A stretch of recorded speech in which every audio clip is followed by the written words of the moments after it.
Good afternoon, everyone, and welcome to all of you to our preparatory meeting in view of the upcoming Internet Governance Forum taking place in Addis Ababa, Ethiopia, from the 28th of November to the 2nd of December, under the overarching theme, Resilient Internet for a Shared, Sustainable and Common Future. Our meeting today brings together internet governance experts to discuss how European stakeholders contributed so far to the process of the United Nations Secretary General's roadmap on digital cooperation and how to make the IGF more responsive to current digital issues. Today's debate at EIF is hosted by MEP Mia-Petra Kumpula-Natri with the S&D Group from Finland. She's an EIF steering committee member, a NITRE committee member, and she's also herself an IGF veteran, if I may say so. And she will be this year's head of the European Parliament delegation to IGF. Mia-Petra, thank you very much for leading this meeting today. And I will leave you the floor in a moment, of course. Let me just welcome our speakers. I will start with Gemma Carolillo, Deputy Head of Next Generation Internet Unit at DG Connect, European Commission.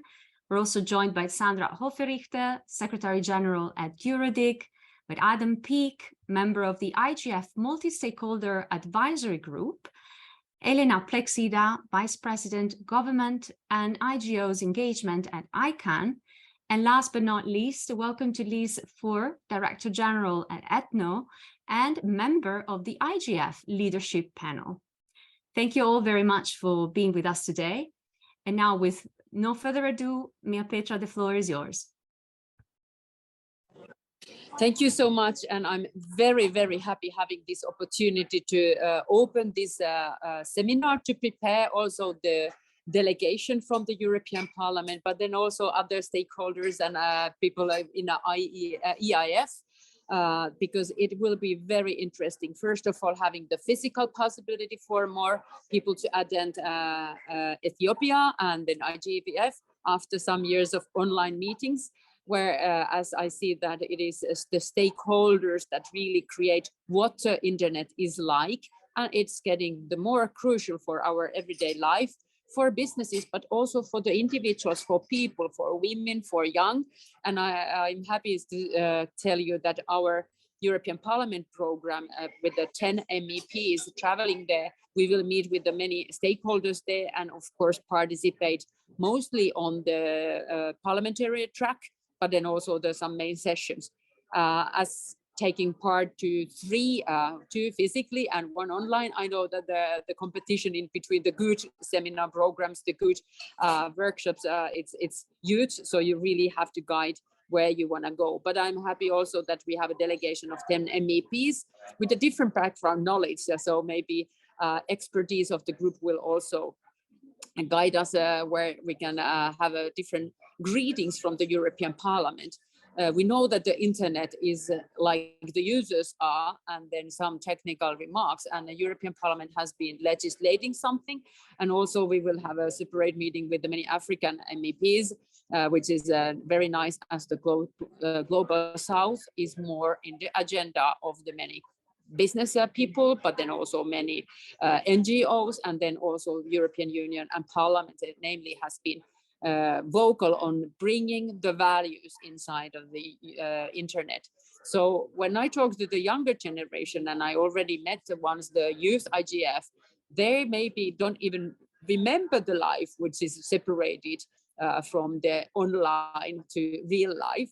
And that really underlines the importance. I also see that this IGF is very interesting, looking at the global digital compact that the UN Secretary General has proposed. So I hope also today we will have a scratch on the idea how this IGF and the way forward, the common world on the UN level also will develop. But because we have only short time and marvelous speakers, the best we could dream and we wanted to have. So thank you for the European Internet Forum Secretariat for putting this in practice. I will not steal their time, but I will let them speak, and then hopefully we will have time for a question and answer. So I look for the very fruitful debate and discussions here and then later in Addis Ababa. Thank you very much, Mia Petra. And now we'll start then with our speakers, Gemma Carolillo with DG Connect.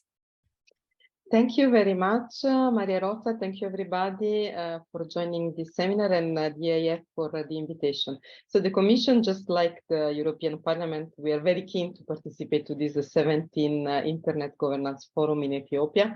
The head of Parliament delegation already mentioned it, but the hosting of the event in Africa is especially important. First of all, because it is a hybrid meeting, but with a lot of physical presence. And it goes in the direction of enlarging the participation of the multi-stakeholder community from all continents. Also, the theme of this year IGF, so resilient internet for a shared, sustainable and common futures, is very much aligned with the mission that the UN has foreseen for the Global Digital Compact. This is very important because we have been discussing for a few years about how IGF is today and how it should be looking like in the future. And one of the key features for the future of the IGF that we as the Commission have always put forward is to really offer the space for that sort of conversations that matter for the internet policies, and also with the broadest possible engagement from the multi-stakeholder community. Now, the European Union, like all major global players in the past years, has been very active in several of the themes that have been identified for this year's IGF. And we have designed our approach to the digital transformation that is now kind of culminating in the Declaration on the Digital Principles and Rights, which is for which there was even a political agreement achieved yesterday between the three institutions. But going a little bit more into the specifics, so we have selected internet fragmentation as one key topic for the discussion of today. This is a topic to be read in a way in a negative, so how to avoid the internet fragmentation, considering that attempts to kind of fragment the internet as we know it today as a single decentralized global network of networks can bear political, economic, and social consequences. In a way, a fragmented internet can lead even to a very different experiences from the user side on how the internet can be used. And the internet fragmentation can arise at all levels, from the technical, commercial, economic, governance, and regulatory levels. Now, in the Declaration on the Digital Principles and Rights, but also in the global commitments we have taken as the EU in the Declaration for the Future of Internet, we made it clear what's the vision of the internet that we have, which is really towards the opposite of fragmentation. So keeping the internet open, free and global, interoperable and reliable. Interesting enough, one of the topics that is linked in the sub-themes of internet fragmentation in the IGF is the topic of open internet, which is again very close to our heart. And we also recently issued a report from the European Commission on the open internet in Africa. Because in the Global Gateway, there has been a key commitment to link the investments from the Global Gateway with the open internet. So this is a very important point which links the open internet and avoiding the internet fragmentation, because there can be models of digital transition that can be based on entirely different technologies than the open internet, which is what we are used today. But based on our own experience in the EU, we are really convinced that the open internet is what brings the prosperity and the autonomy to digitizing countries. So it is in this context that we are engaging in in-depth dialogues with African partners on the open internet. And we also start finding a strong level of alignment. This will be interesting to be further pursued in the IGF in conversation. So, because we have seen many ongoing projects that not only build, telecom cables and antennas, but real open internet infrastructures, such as the internet exchange points, and they have digital skills programs focused on empowering the citizens. So the other two topics that we have selected for today's discussion, they're also very important areas where the EU has been very active. So the governing of data and addressing the advanced technologies.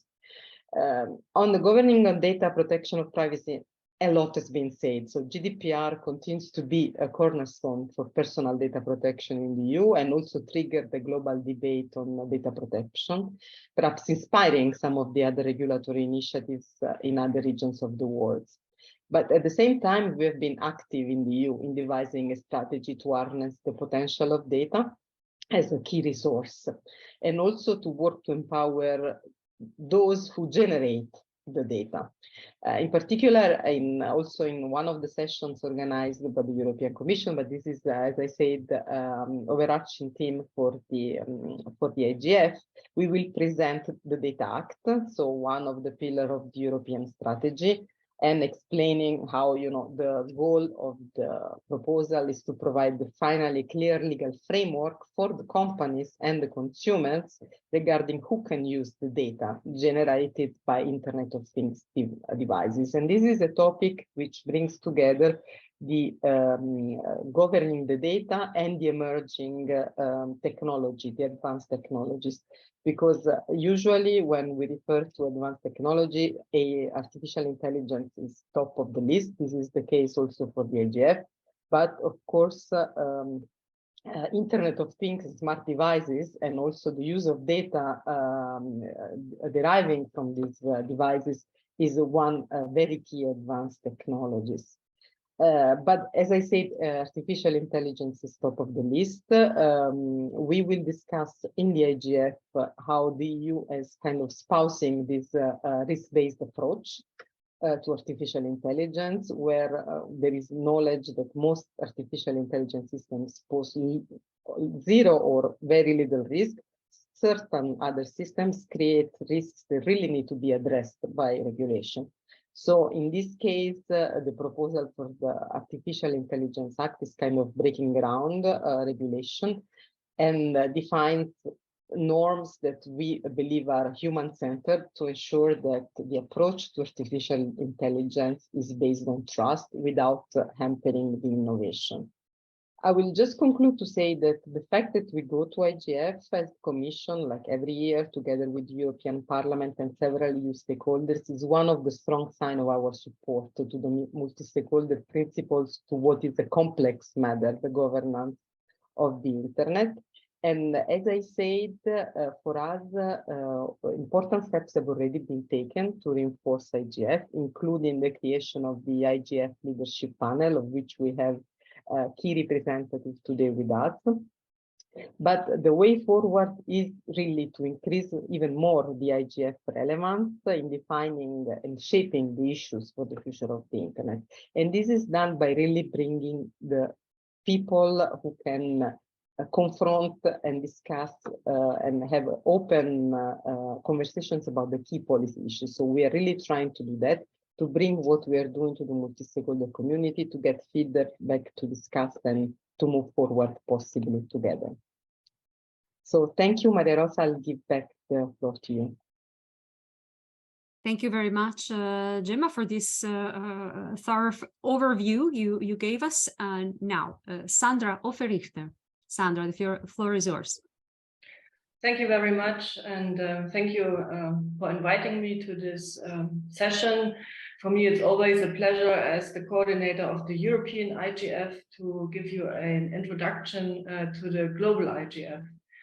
We have to remind ourselves that after 5 years of having had the IGF in Europe, and including one virtual meeting, we are now very lucky that we can go to another continent. And personally, I like the idea very much that we are going to a UN premises in Africa. So I think this needs to be mentioned because too many times we have been in Europe, which of course shows the European support, but it's good that also other parts of the world are being engaged now.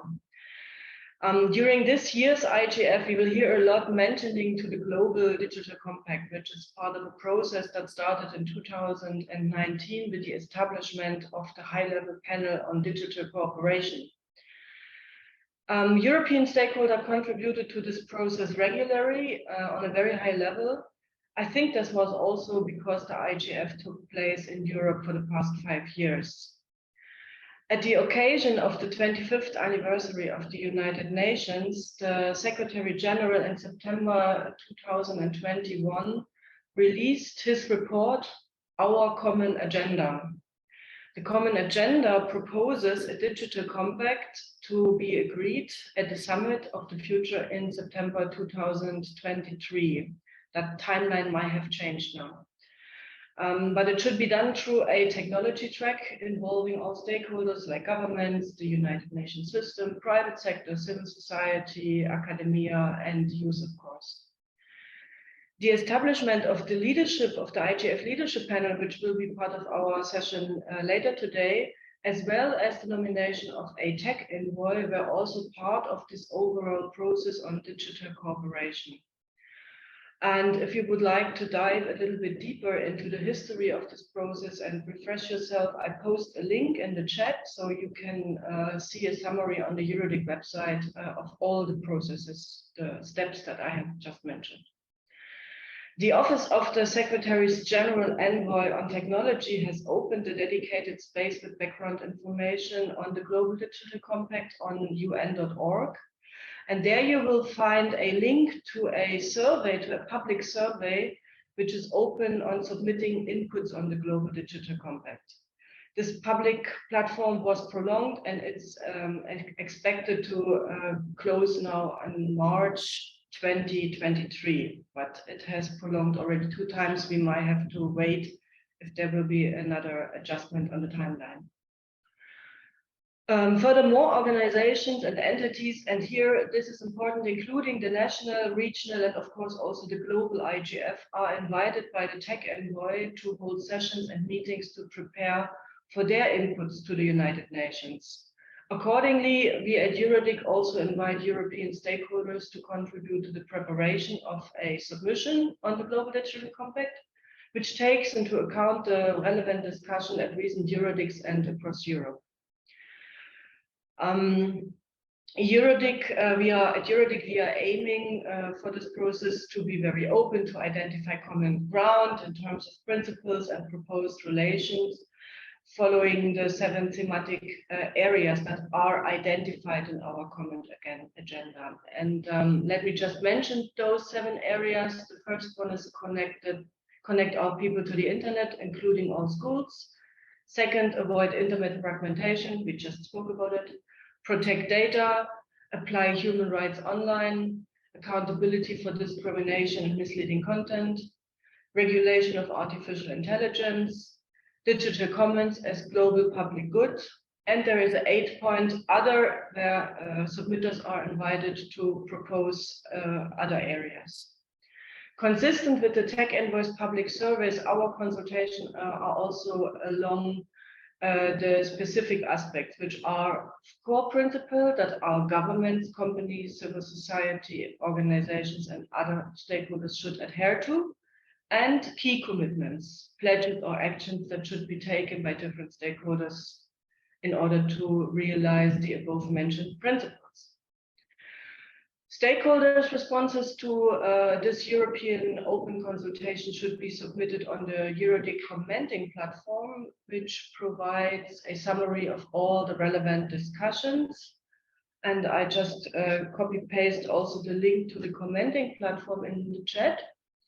And if you would like to engage and learn about this process a little bit further, you are also invited to the town hall meeting that Eurodic is organizing during the IGF, which is on Thursday, the 1st of December at 4:15 local time, which is 2 hours difference, 2:15 Central European time. And in addition to the Global Digital Compact, we will also then discuss our messages from Trieste, from this year's Eurodic, including the youth messages, of course. And we will also discuss the preliminary results from the call for issues, basically what should be discussed next year at Eurodic.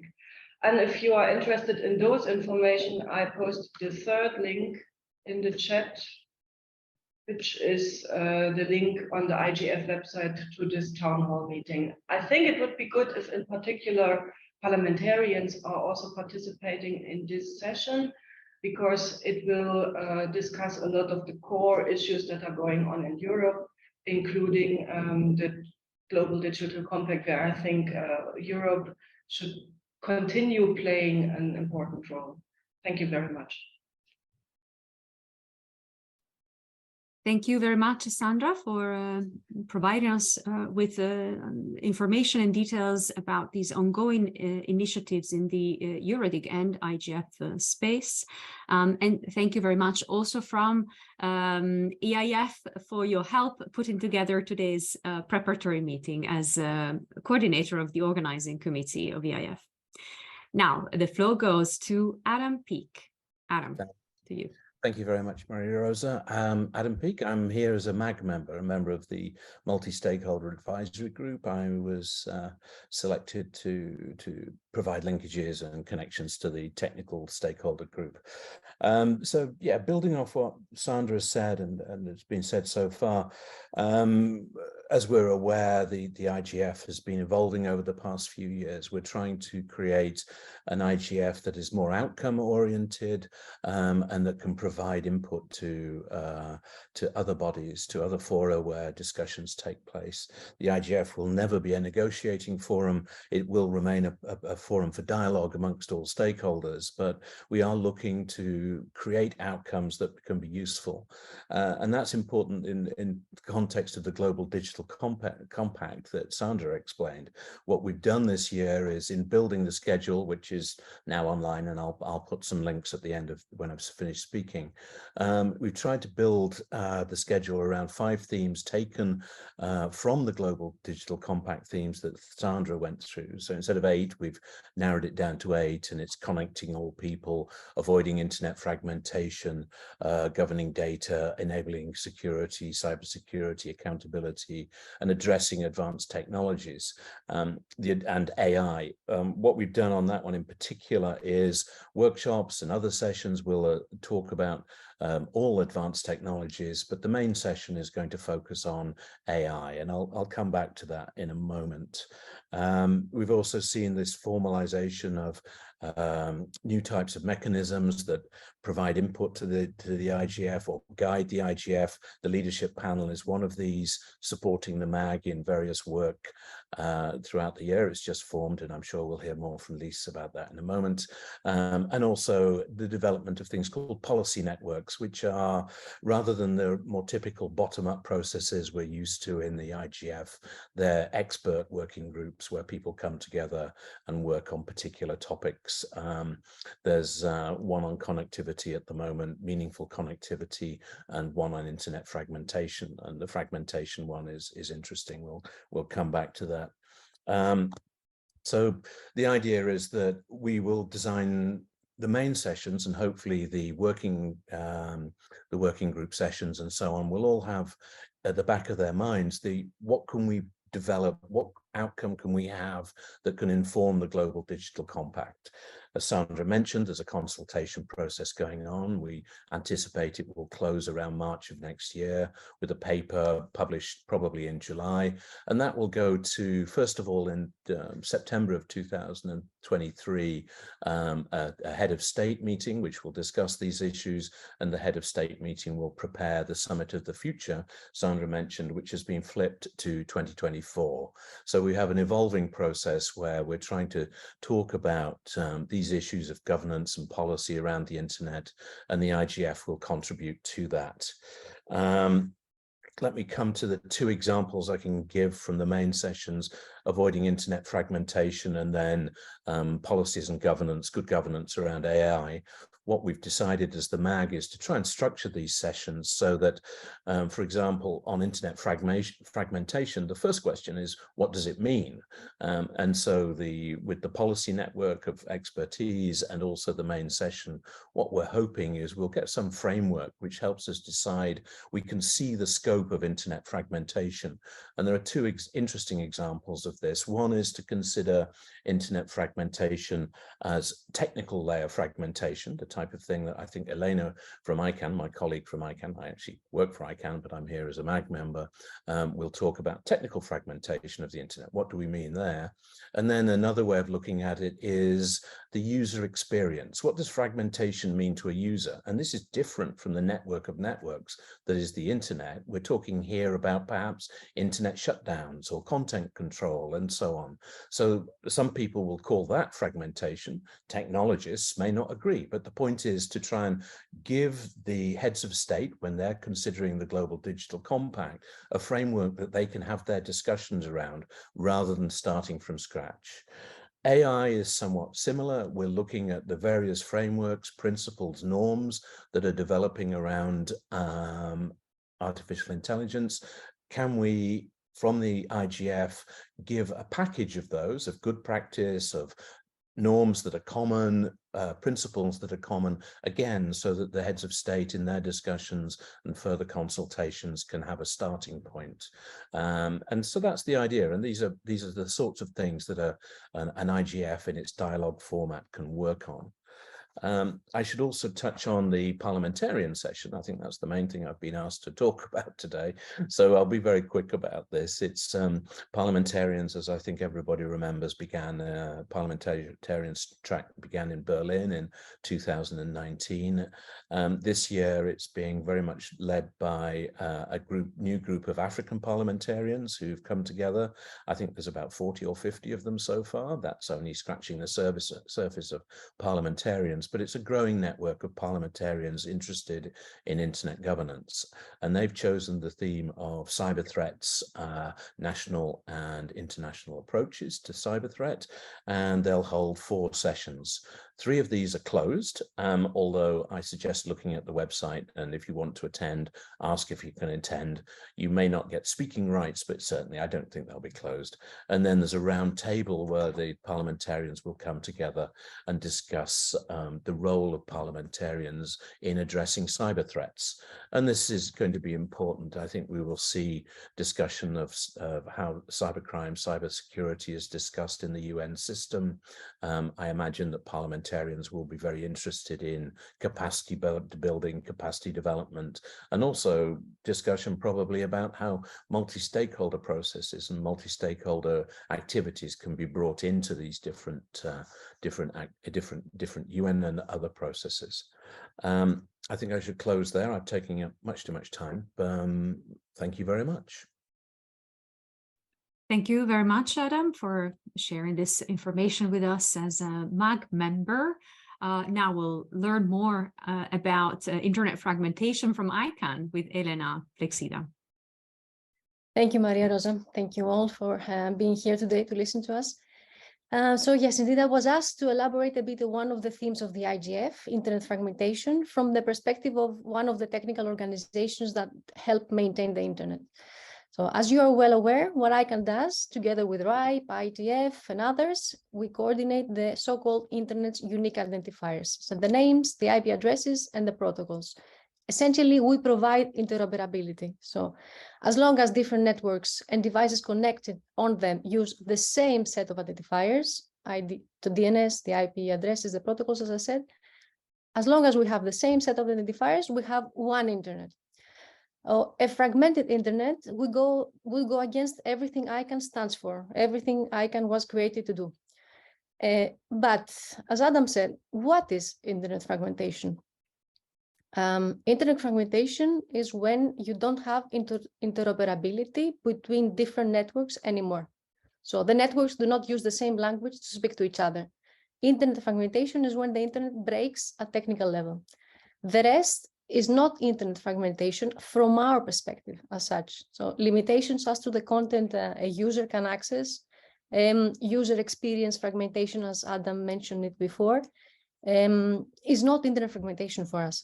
The internet is still there. It's not broken. We still have one internet. Let me give you an example. It's like asking your postman not to deliver letters from one specific sender or from many specific senders. The postal service is still there. You don't get the post from one specific person, but the postman still delivers your letters. That's what I mean. So today, the internet at its technical layer is not broken. There is no internet fragmentation at technical layer. And to my mind, that's just my personal opinion, it is harmful to discuss internet fragmentation in a way that makes it sound like the internet is already broken. Because it could lead to people believing it is and start treating it as fragmented. And, in that way, it kind of becomes a sort of self-fulfilling prophecy. Now, can it be fragmented though at its technical level? Certainly. So the $1 million question nowadays is, will the global internet survive a fragmented world? The world is not the same place it used to be. We've been through a pandemic, recovery then, inflation, possibly problems with energy, a war in our neighborhood, you name it. There is tension between international actors. And in effect, we have tension between multi-stakeholder and multilateral approaches in internet governance, in standards making, legislation that is targeting the identifiers, debates at international fora encouraging polarization around the identifiers. All in all, you see a purely technical function, the DNS mostly, and the IP addresses too, dragged into geopolitics. Okay? And what's the danger in that? It can break the trust. And the internet, as well as its governance, it's all based on trust. No one makes anyone use this one set of identifiers that we use today, and we have one internet because of that. They are only used because they are trusted, including trust that they will not be affected by interstate politics. So if we start challenging their governance, if we introduce through legislation incompatible standards or protocols, we can break that trust, and that can break the glue that keeps the internet together at its technical layer. What we do in ICANN, we engage to explain that challenge when it arises, or we deny requests to take someone off the root of the internet, like we were recently requested to in the context of the war in Ukraine. Now, the other side of trust, I talked about how not to challenge, how to ensure that the trust is not challenged. The other side of it is how do you continue building trust in what we have today? Trust that the system, the one internet, will continue delivering for the world. In that regard, what we all do for the global south, that is fair to say has been, to a certain extent, been left out, is very important. Like Mia Petra alluded to, or Gemma also said, the digital compact is going to be important. We have 5.4 billion users on the internet. The next billion will come from Africa. So in that regard, today our CEO is in Kenya, and together with the Kenyan government, they are announcing that we're building a cluster. A cluster is composed of dozens of servers with substantial internet connectivity that basically brings more capacity for the root of the DNS in the region. And we will build a second one in another country. In IGF, we will announce the launch of the Coalition for the Digital Africa. Stay tuned. I cannot say more for now. It's going to be on September 1st. Continuing on trust, languages, DNS in different scripts. Not the whole world speaks English, nor should they have to. Today, for you to go online, to begin with, you have to type something in English. So enabling other languages for us is very important. That's it in brief. I would be, I think, omitting if I did not speaking about internet fragmentation, if I did not refer to what we call alternative namespaces. So the question here is, can there be, from technical evolution or market developments, other systems that would challenge this one internet, provoke fragmentation that way? There have been recently proposed alternative to DNS naming systems, such as the handle system or blockchain-based naming systems. Now, proposing a new system and actually deploying it is a very, very different thing. Those alternative proposals are very far away from being actively deployed. So just to be clear on that. But let's assume that if they get to a stage where they can be deployed, if this happens in a way that there is no coordination in the namespace, so between these systems and the DNS, or between these different systems by themselves, again, if and when they get there, that, yes, indeed, can lead to separate ecosystems on the internet. that's it. As I said, we're far away from that. We have different papers explaining different things that I'm not qualified to explain on alternative namespaces and the rest. Thank you so much. I will stop here. Thank you very much, Elena, for elaborating on internet fragmentation and also explaining to us that it's not just a technical thing as it may sound, but it reflects much more than that. Now I'll give the floor to Lise Fur, last but not least. Lise, I know you have a hard stop in 15 minutes, so if you have also any reactions you want to share at this point after listening to the others, please do so. Well, thank you, Maria Rosa, and thank you for inviting Ethno to speak at this preparatory session for the IGF this year in Addis Ababa, as the prior speakers have said. Ethno is very lucky this year to be part of two crucial IGF bodies, namely the MAC and also the leadership panel. Marit Palovirta, Senior Director at Ethno, is together with Adam Peak on the MAC, and we think it's an important body, part of IGF. But in addition, I was also elected at this newly constituted IGF leadership panel established by the Secretary General to the UN to provide strategic input and advice on the IGF, but also to support the multi-stakeholder model. I'm especially delighted because it's close to my heart that we have the multi-stakeholder model, and IGF is an important part of this. But I also think the IGF leadership panel can be an important vehicle to make IGF even more outward looking and more impactful. I just would like to take a quick look because Sandro gave an excellent view of the historic part of IGF and also of the leadership panel, but just to talk a bit about the terms of reference for the panel, I think is important. Also because while I say it's an important vehicle, we don't want to create another body that is making top-down decisions in according to the multi-stakeholder model. But it came out of a recommendation of the roadmap of digital cooperation to be a strategic, empowered, multi-stakeholder body to address, again, strategic issues, but also to promote greater impact and dissemination of IGF's discussion.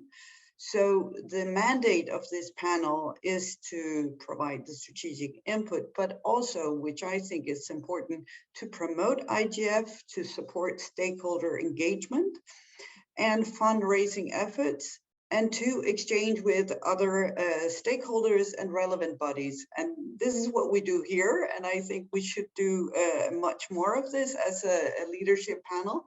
The outreach and the engagement are crucial for us.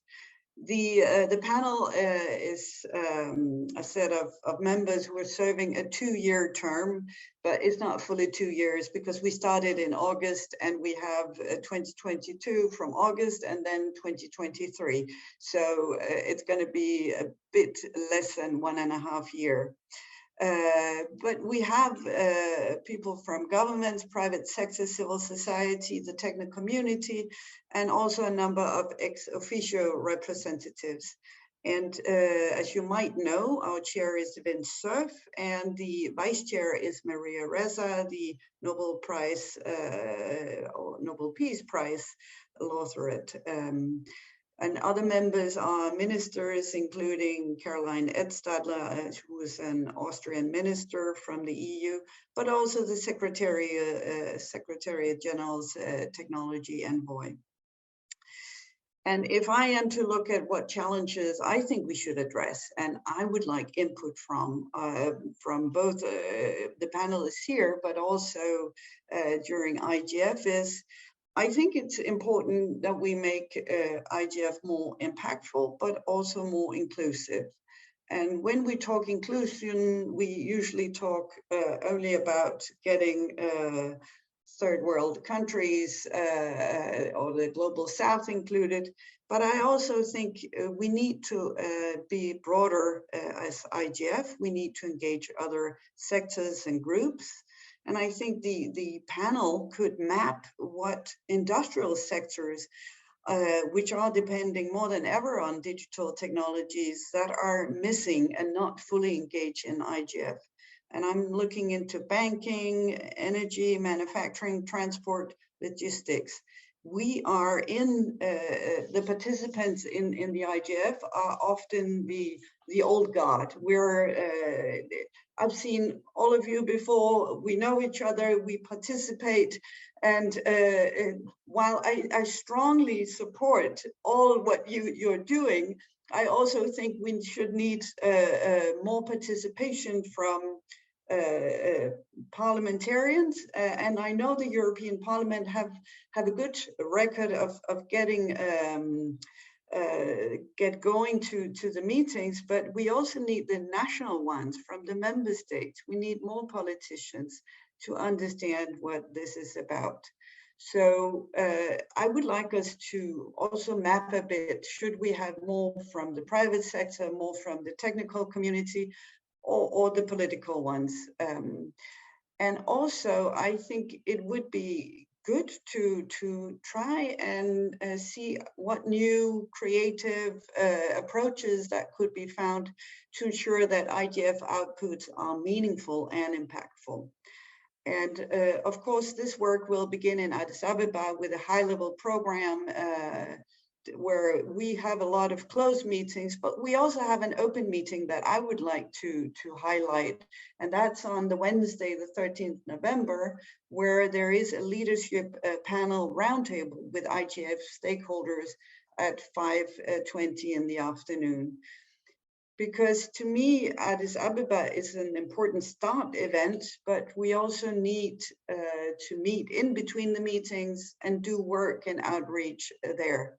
So where I completely agree on all the interesting topics that are raised from Adam Peak and others on where we should put the efforts. I also think we as a leadership panel should look more into the governance structure. How can we engage more people and how can we make it more impactful? So we should not look at, should we have a stronger focus on AI or data?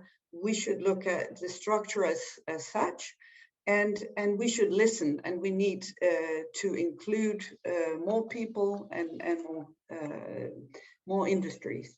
Thank you.